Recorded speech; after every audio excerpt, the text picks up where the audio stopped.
Hi this is doctor Zeer welcome to YouTube channel Zeer pharmacy. आज हम discuss करेंगे myocardial infarctions MI as a prophylaxis treatments in OPD. Basically myocardial infarctions is the infections of heart कि heart में जब लोग कहते हैं ना कि हार्ट अटैक हुआ है तो heart attack means is myocardial infections. लेकिन अगर मायोकार्डियल फ्रैक्चर्स एक शख्स को हो रही है, वीटी है जो भी है हो रही है, फॉर एग्जांपल अगर आपको पता है तो उसका प्रोफाइलैक्सिकली क्या देंगे।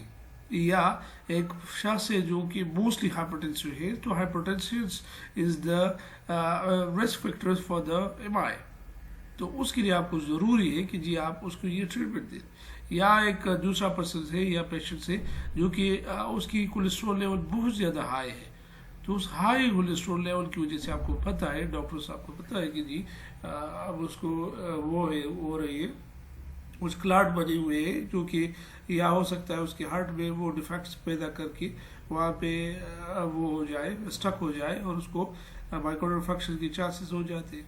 या हो सकता है उसको स्ट्रोक के चांसेस भी हो सकते हैं, तो उसके लिए भी ये ट्रीटमेंट ज़रूरी होती है। तो उसके लिए आप सबसे पहले आपको ये पता होनी चाहिए कि जी एमआई के सिम्टम्स क्या होते हैं। तो the patients will come in OPD और वो कहते हैं कि जी मुझे ये चीफ कंप्लेंट्स है, एक्यूट रेट्रोस्टर्नल चेस्ट पेन्स। उसको रेट्रोस्टर्नल चेस्ट पेन है, सीवियर पेन है in the regions of where heart is present, तो वहाँ पे पेन है। Typically described as dull squeezing pressures and tiredness, या टायर्डनेस है चेस्ट के ऊपर या उसके डलनेस हो रही है, या वो कहते हैं कि मेरे हार्ट जो है वो बंद हो रहा है, या मुझे वो सांस लेने में दुश्वारी हो रही है। तो मुख्तलिफ वो रीजन्स आपको बता सकता है। Commonly radiates to the left arms, left chest, arms, shoulders, legs, join, biggest ribs. जिस तरह जाना की पेन्स होती है यही सेम पेन यहाँ पे भी एमआई में भी हो सकता है, जाना हो जाती है। उसके साथ साथ the patient will lead toward and worsen into myocardial infarctions and वो उसकी हार्ट अटैक हो सकती है। तो उसके लिए अगर ये सिम्टम्स पेशेंट्स आपको ये अच्छी कंप्लेंट्स आपको बता दे तो आप ट्रीटमेंट में जाएंगे। प्रेसिपिटेटेड बाय एक्सर्शन और स्ट्रेस, या एक्सर्शन या स्ट्रेस की वजह से प्रेसिपिटेट हो रही है, या नॉर्मल कंडीशन में भी जो उसकी वो जो है हार्ट जो है वो नॉर्मली रिदम है, तो उसकी वजह से डिस्पनिया हो रही है ड्यू टू एक्सर्शंस, जो डिस्पनिया भी हो रही है ड्यू टू एक्सर्शंस। नॉसिया, वॉमिटिंग, पैलर्स, ये चीज़ें, डायप्रोसिस, एंजाइटी, डिजीनेस, लाइट हेडेडनेस, सिलकूप, ये चीज़ उसके साथ कॉमन होती है। दर्द पे, सर पे, हल्का, क्योंकि वो आपकी ब्लड सप्लाई प्रॉपरली नहीं हो रही है आपकी होली सोली बॉडी को, तो उसकी वजह से थोड़ा थोड़ा आपकी बॉडी एक्ट में चली जाती है। In patients with diabetes, chest pain may be completely absent, तो उसको silent है due to polyneuropathy। अगर chest infections है, अगर आप chest infections नहीं है एक पेशेंट्स में, वो आपको पता है कि जी ये डायबिटिक्स है, तो डायबिटिक पेशेंट्स में इस तरह हो सकती है कि उसकी पोलीन्यूरोपैथी होली सोली बॉडी जो है वो दर्द पे होती है, तो उसको ये चेस्ट की दर्द तो उसको महसूस नहीं होती, तो उसकी वजह से हम साइलेंट एमआई बोलते हैं। तो most patients will which have diabetes, तो हो सकता है उसमें साइलेंट एमआई हो जाए। तो doctors should know about that कि डायबिटीज़ पेशेंट्स में साइलेंट एमआई की चांसेस हो सकती है अगर थोड़ा बहुत भी उसके चेस्ट स्क्वीजिंग या उसके शोल्डर्स, आर्म्स, चेस्ट यहाँ पे थोड़ा भी पेन अराइज हो जाता है। पेशेंट इज डायबिटिक्स, तो you should be quickly auscultated and quickly treatment उसको प्रिस्क्राइब करें ताकि वो साइलेंट एमआई से बच जाए।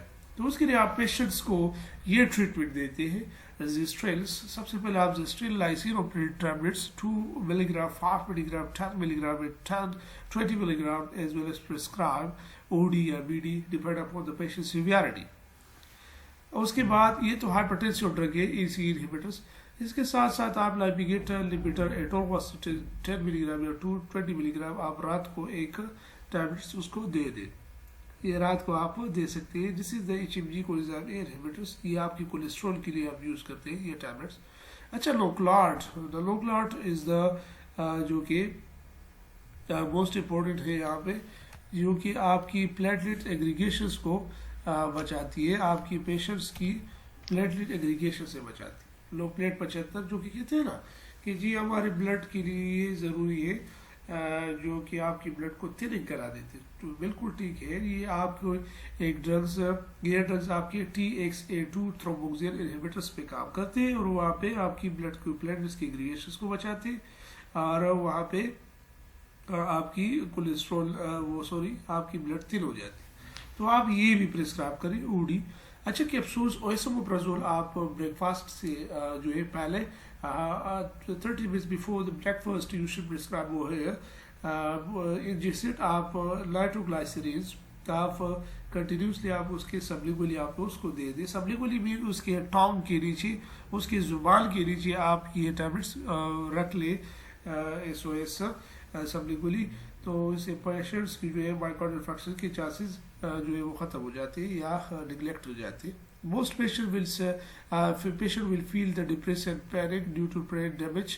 तो उसको चाहिए कि उसको डॉक्टर साहब को चाहिए कि वो आपको tablet sertraline 50 milligram OD after breakfast आप उसको दे दें। आफ्टर ब्रेकफास्ट नाश्ते के बाद आपको एक टैबलेट रोज़ाना बेस पे आपको प्रिस्क्राइब कर लें।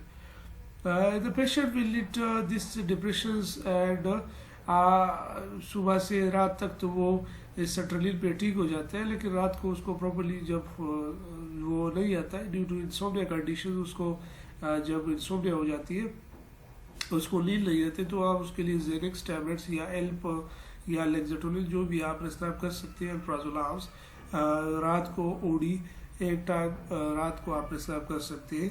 तो this is all about the treatment of myocardial infarctions. अगर आपका कोई भी क्वेश्चन है इस OPD रिलेटेड तो ये सेक्शंस हमारा जारी रहेगा। Most treatments up to hundreds of treatments हम जो है वो OPD में डिस्कस करेंगे इंशाल्लाह इसी वीडियोस में, इसी चैनल्स पे, इसी ही प्लेलिस्ट पे।